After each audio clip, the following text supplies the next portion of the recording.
Today, we're going to look at the von Restorff effect in great detail and how to leverage it to make your designs more effective and visually appealing. Also, there might even be a big downfall to the von Restorff effect, which we're going to explore later in the video as well. Now, some quick background info on the von Restorff effect, also known as the isolation effect.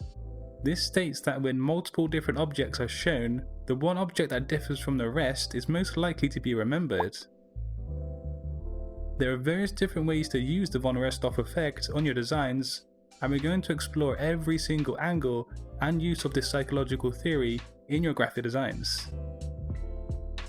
So, how does a psychological theory from 1933 migrate into graphic design, and why is it useful?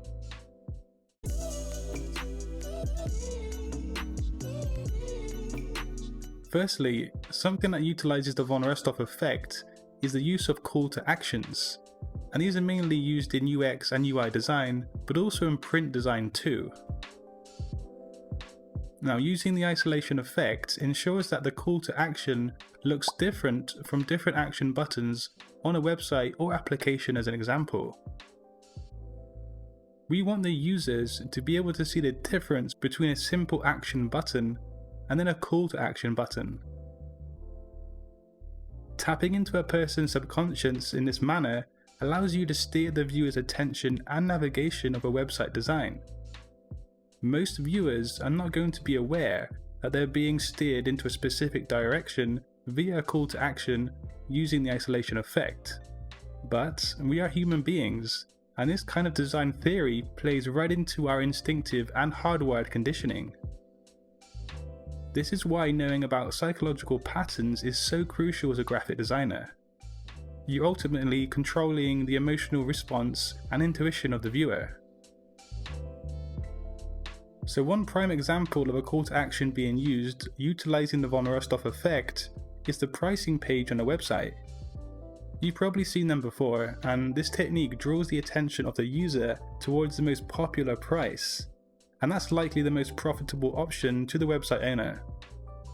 The fact that the price is highlighted with a blue outline, as well as the entire price box being larger, ensures that it's not only remembered by the viewer, but it seems more appealing and more suggestible. We're now going to see more useful uses and examples of the von Restorff effect, and also the downfall that you can experience in using it.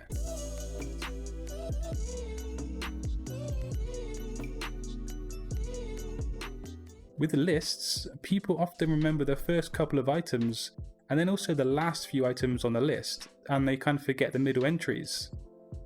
So if you want the middle entries to stand out on your list, you can use the von Restorff effects to make them more memorable.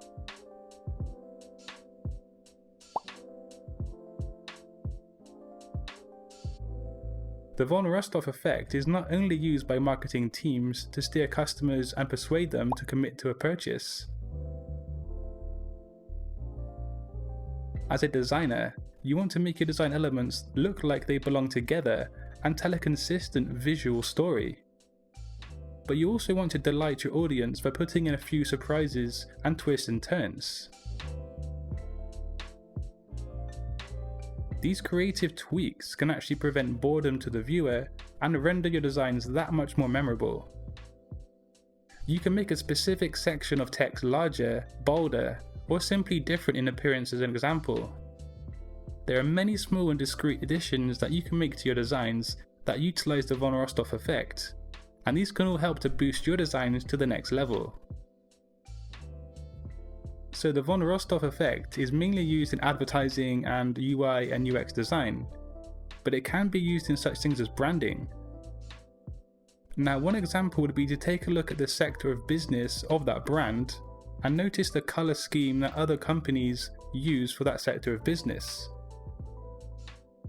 Then what you would do is you would go against this color trend as a means to stand out in that brand niche. However, the color scheme that you use should still work for the specific industry or business. There is one very good example of this being used in real time, and that is Snapchat. Social media icons tend to largely be blue in color, or for the lesser option red.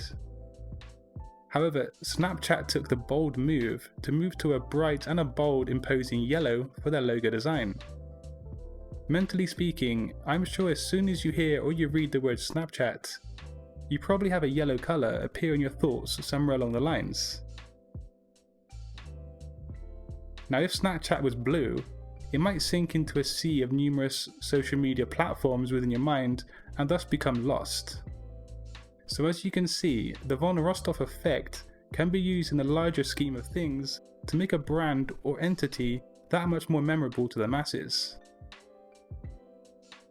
I mentioned earlier that the von Restorff effect does have a downfall, and it needs to be used with caution and also wisdom when applying it to your designs.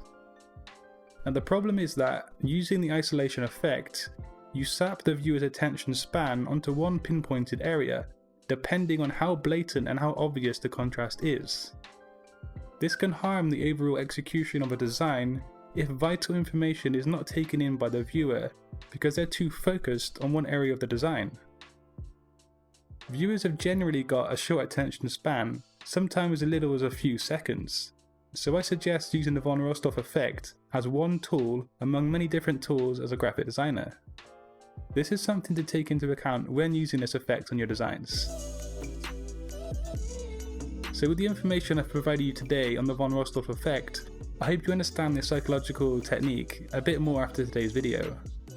Next week I'm going to have another psychological based video on a different theory and part of graphic design. So let me know in the comment section below what you thought of today's video and what you think of this kind of content on my channel. Subscribe to my channel for weekly graphic design content, and also like and share my content on social media if you do want to help out Satori Graphics. Have a great day, and until next time, design your future today. Peace.